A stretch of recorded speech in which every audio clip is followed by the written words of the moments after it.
ભૂગોળનો class ચાલતો હતો. વિદ્યાર્થીઓ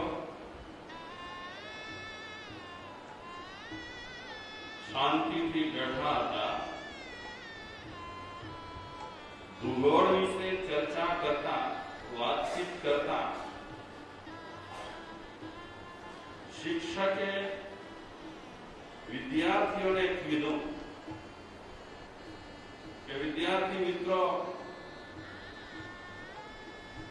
આજે મારે તમારી પાસેથી થોડી માહિતી જાણવી છે.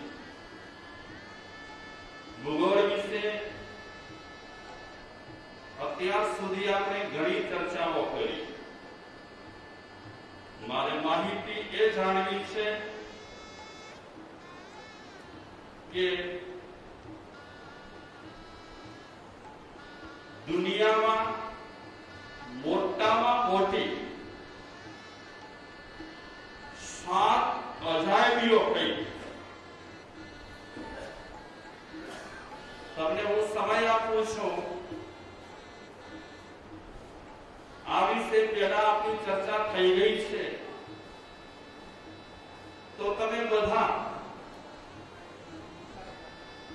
મને 7 અજાયબી વિશે વાત કરો. વિદ્યાર્થીઓ ભૂતકાળ તરફ જાય છે કે ટીચર આપણને બધાને જે અજાયબીઓ વિશે પહેલા ચર્ચા કરી છે, આજે આપણી પરીક્ષા લેવા માંગે છે. આ વિશ્વમાં 7 અજાયબીઓ કઈ. તો વિદ્યાર્થીઓ એમને બોલવાનું ન હતું. મૌખિક કઈ કેવું ન હતું, પણ લખી આપવું હતું 7 અજાયબી. બધા વિદ્યાર્થીઓ પત્ર અને પેન લઈ કરી 7 અજાયબી લખવા લાગ્યા. યાદ કરે છે કઈ 7 અજાયબી યાદ કરે છે? યાદ કરી અને વિદ્યાર્થીઓએ 7 અજાયબી જેમને જેટલી આવડી એટલી પાનામાં લખી. મુખ્ય 7 અજાયબીઓ વિશે જેમની પાસે જનરલ નોલેજ હશે એ લગભગ જાણતા જ હોય. 7 અજાયબીમાં પહેલી અજાયબી ઇજિપ્તના પિરામિડ. વિદ્યાર્થીઓએ બીજી અજાયબી લખી હતી તાજ મહાલ, જે ભારતમાં છે. ત્રીજી અજાયબી લખી હતી પીઝાનો ઢળતો મિનારો. ચોથી અજાયબી લખી હતી પન્નામા નહેર. પાંચમી અજાયબી લખી હતી એમ્પાયર સ્ટેટ બિલ્ડિંગ. છઠ્ઠી અજાયબી લખી હતી વિદ્યાર્થીઓએ બેબી લોનના બગીચા. અને સાતમી અજાયબી લખી હતી ચીનની મહાન દીવાલ.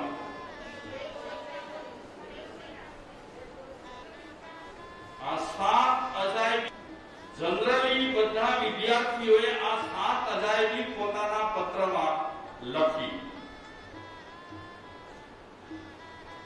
પણ શિક્ષકની નજર એક સાઈડમાં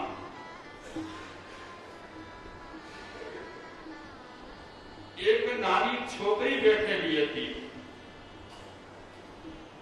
એના તરફ ગઈ. શિક્ષક વિચારે છે કે લગભગ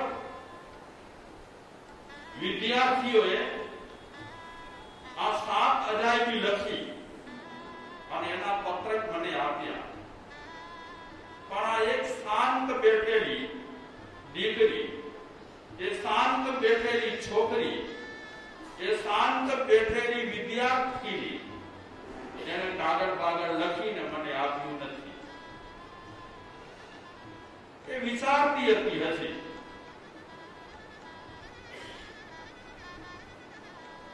શિક્ષક જોઈ રહ્યા છે કે એ છોકરી શાંત છે, કાંઈક વિચારી રહી છે. એટલે શિક્ષક એ વિદ્યાર્થીની તરફ નજર કરી અને એને પૂછે છે, બેટા તું શું વિચારે છે? અત્યારે મેં બધાને કામ સોંપ્યું હતું 7 અજાયબી લખવાનું. તે કેમ 7 અજાયબી લખીને એને શાંત બેઠી છે? શું વિચારે શું છે બેટા? બહુ મીઠાશથી શિક્ષક જ્યારે વિદ્યાર્થીનીને પૂછે છે ત્યારે એ વિદ્યાર્થીની પોતાના વિચારમાંથી બહાર આવી કરી ઊભી થઈ અને શિક્ષકને જવાબ આપે છે કે સર, આપે કીધું, ભૂગોળની ચર્ચા કરતા કરતા આપે અમને બધાને કામ સોંપ્યું 7 અજાયબી લખવાનું, પણ સર હું વિચારમાં છું. હું વિચારું એ છું કે 7 અજાયબી નથી, ઘણી અજાયબીઓ છે. શિક્ષક વિચારમાં પડી ગયા કે આ વિદ્યાર્થીની કહે છે 7 અજાયબી નથી, પણ ઘણી અજાયબીઓ છે. તો શિક્ષક એ વિદ્યાર્થીનીને કહે છે, બેટા ઘણી બતાવો, લખવાની જરૂર નથી, તું મને કહે કે 7 અજાયબી નથી અને ઘણી અજાયબી છે, તો એ અજાયબીઓ તું કહે. ત્યારે વિદ્યાર્થી પાસેથી પણ જ્ઞાન મળતું હોય. મહારાજશ્રીએ કીધું હતું કે જિંદગીભર સુધી વિદ્યાર્થી રહો, ટીચર ના બનો. કારણ કે ટીચર બનીશું તો હોશિયારી આપણામાં આવશે. અને બીજું, કદાચ સાચું કહેતો હશે તો પણ આપણે ઘણી વખત શિક્ષકના નાતે એની સાચી વાત સ્વીકારીએ નહીં. તો વિદ્યાર્થીની પાસેથી માહિતી મેળવવા માટે એ શિક્ષકે પ્રેમથી કીધું, બેટા ઘણી બતાવ, 7 અજાયબીઓ નહીં પણ ઘણી અજાયબીઓ કઈ. બહુ સરસ વાત છે. સ્કૂલમાં ભણતી એક વિદ્યાર્થીની આવી અજાયબીઓ શોધી લે એ તો નવી નવાઈ કહેવાય.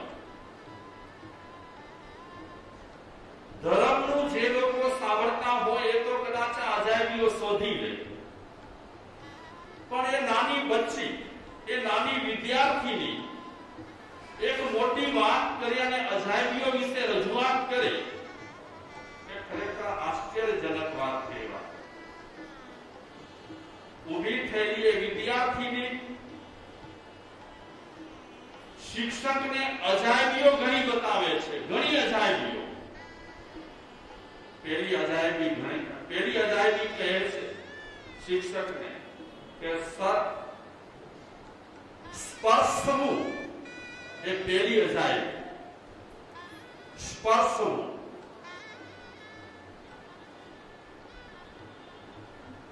ખ્યાલ આવે છે ને? સ્પર્શવું એ પહેલી અજાયબી. સ્વાદ પારખવો એ બીજી અજાયબી. જોઈ શકવું એ ત્રીજી અજાયબી. સાંભળી શકવું એ ચોથી અજાયબી. દોડી શકવું અને કૂદી શકવું કેટલામી અજાયબી? પાંચમી અજાયબી. શિક્ષકને નવાઈ લાગે છે. વાહ! હસવું કેટલામી અજાયબી? છઠ્ઠી અજાયબી. સાતમી અજાયબી ચાહવું, પ્રેમ કરવો. વિદ્યાર્થીની કહે છે હજી તો એવી અજાયબીઓ ઘણી છે. સ્પર્શવું, સ્વાદ લેવો, જોવું, સાંભળવું, કૂદવું, દોડવું, હસવું, ચાહવું, આ બધી અજાયબીઓ છે. માણસે બનાવેલી અજાયબીઓની માણસ નોંધ લે છે. આ જે અજાયબીઓ બની છે, કલકત્તામાં હાવડાનો પુલ કે XY જે અત્યારે આપણે અજાયબીઓના નામ લીધા તે એ બધી અજાયબીઓ કોણે બનાવી છે? માણસે બનાવી છે. માણસે બનાવેલી અજાયબીઓની નોંધ લેવાય છે, પણ કુદરતે કે ભગવાને જે અજાયબીઓ બનાવી છે એની નોંધ લેવાતી નથી. આપણા શરીરમાં એવી અજાયબીઓ છે. જુઓ તો ખરા, આપણે અત્યારે કેમ બેઠા છીએ? અત્યારે આપણને બેસાડ્યા કોણે? આવી રીતે નથી લાગતી અજાયબી? અત્યારે આપણે કેવું સાંભળી રહ્યા છીએ? અજાયબી છે આપણે. એવી તો આપણી જિંદગીમાં કુદરતે જે સર્જી છે અજાયબીઓ એ અજબ ગજબની છે. આ તો બહારની મેં વાત કરી, સ્પર્શનું, ખાવું, સ્વાદ લેવો, દોડવું, કૂદવું, હસવું, આ તો બહારની થોડી વાત કરી. આપણે આપણામાં અંદર ઉતરીએ. હું આત્માની વાત નથી કરતો. આપણે આપણા શરીરમાં ઉતરીએ. અંદર આપણા શરીરમાં જે પાર્ટ રહેલા છે, કેવા કેવા પાર્ટ રહેલા છે આપણા શરીરમાં. સાંભળવા માટે પણ વ્યવસ્થિત કંઈક સિસ્ટમ છે. જોવા માટે પણ કંઈક વ્યવસ્થિત સિસ્ટમ છે. ચાલવા માટે પણ કંઈક વ્યવસ્થિત સિસ્ટમ છે. અરે નવી નવાઈની વાત છે કે આપણે ખાઈએ છીએ એ ખોરાકને પચાવવાની પણ સિસ્ટમો અંદર છે. આપણે પાણી પીએ, લિક્વિડ લઈએ, અનાજ ખાઈએ તો એનું બધું જે પ્રોસેસ થઈ રહ્યું છે, એ પ્રોસેસ માટેના જે મશીનો છે એ ક્યાં છે? અંદર મશીનો છે. કેવા અજબ ગજબના મશીનો છે. આ અજબ ગજબના મશીનો કોણે ગોઠવ્યા? કઈ રીતે ગોઠવાયા? હાવડા પુલ બનાવ્યો તો એ તો બારીકાઈથી આપણે નજર કરીએ તો અને સંશોધન કરીએ તો થોડું થોડું જાણવા મળે. આમ છે, આમ છે, આમ છે, આમ છે. એની સિસ્ટમ હજી ખબર પડે. તાજમહલની સિસ્ટમ હજી ખબર પડે. પણ આપણું શરીર છે અને આપણા શરીરમાં સિસ્ટમો રહેલી છે. આપણે એ શરીરને અત્યારે હલાવીએ ચલાવીએ છીએ, તે છતાં પણ આપણા શરીરની સિસ્ટમો આપણને ખબર નથી. બસ જન્મ થઈ ગયો છે અને જીવીએ છીએ. ખાવાનો ટાઈમ થાય છે ત્યારે ખાઈએ છીએ બોલવા જેવું જ્યારે લાગે છે ત્યારે બોલીએ છીએ, ચલાવીએ છીએ આવી, પણ આ બધું જે સંચાલન કરે છે, ક્યારે કયે સમયે કયે ઠેકાણે કંટ્રોલ કરવો, આ બધું કોણ કરે છે? આજે ઉપવાસ કર્યો તો એનો કંટ્રોલ થાય, એકાસનો કર્યો તો એનો કંટ્રોલ થાય. આ બધું જે ચાલી રહ્યું છે આપણા શરીરમાં, નથી લાગતું કે આપણું શરીર છે એ સૌથી મોટામાં મોટી અજાયબી છે, મોટામાં મોટી અજાયબી. આ બંગલાનો બાંધનાર કેવો, આ બંગલો કોણે બનાવ્યો, કેવો કારીગર હશે? આ બંગલાનો બનાવનાર કારીગર શું કહેવાય, એન્જિનિયર, હા, કેવો હશે? અને આવો સરસ મજાનો બંગલો મળ્યા પછી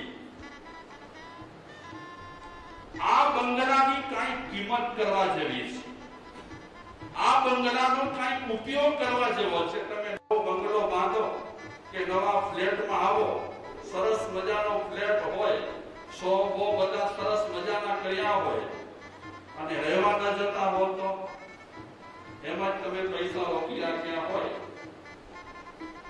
તો વર્ષે દાડે એ ફ્લેટ, એ બંગલો બગડતો જાય. તો આપણને સરસ મજાની કુદરતની એક ભેટ મળી છે, અને ભેટ પણ કારણ વિના નથી મળી. કોઈ પણ જન્મમાં આપણે એવું કંઈ કર્યું છે જેના ફળ સ્વરૂપે આપણને લેટેસ્ટ, હકીકતમાં લેટેસ્ટમાં લેટેસ્ટ વસ્તુ હોય ને તો કઈ છે? આપણું શરીર. તમે સિસ્ટમો તો જુઓ, કે મોટા ગુરુદેવ કહે છે કે ભગવાને તો ભગવાન છે જ, પણ નેચર કહેતા કે કુદરત પણ ભગવાન છે. તમે જુઓ, એક વખત કુદરતને જુઓ તો ખરા. થોડા દિવસ પહેલા એક ભાઈને મેં કીધું કે કુદરતે બધું ધોઈ નાખ્યું.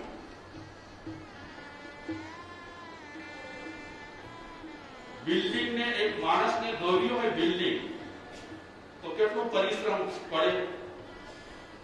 પણ કુદરતને ધોવું હોય તો, કુદરતને સાફ કરવું હોય તો, કુદરત 5 મિનિટમાં આ રીતે પણ સાફ કરી શકે અને ઓ રીતે પણ સાફ કરી શકે. તમે સમજ્યા ને? ઓ રીતે એટલે હા, કુદરત 2 રીતે સાફ કરી શકે છે. અને ખરેખર આપણે પુણ્ય કહીએ તો પુણ્ય, કર્મ કહીએ તો કર્મ, કુદરત કહીએ તો કુદરત. આ શરીરની રચના કેવી કરી છે, અને આવું શરીર ભાગ્યે જ મળે. યોનિઓ તો ઘણી છે. કેટલી યોનિઓ છે? 84 લાખ યોનિઓ છે. આ 84 લાખ યોનિઓમાં તરેહ જંતુઓ છે, પણ એ તરેહના જંતુઓમાં સૌથી ટપી જાય અને સૌથી મોખરે આવી શકે એવો કયો જંતુ છે? એવો કયો પ્રાણી છે? 84 લાખ જીવા યોનિમાં સૌથી મોખરે પ્રાણી હોય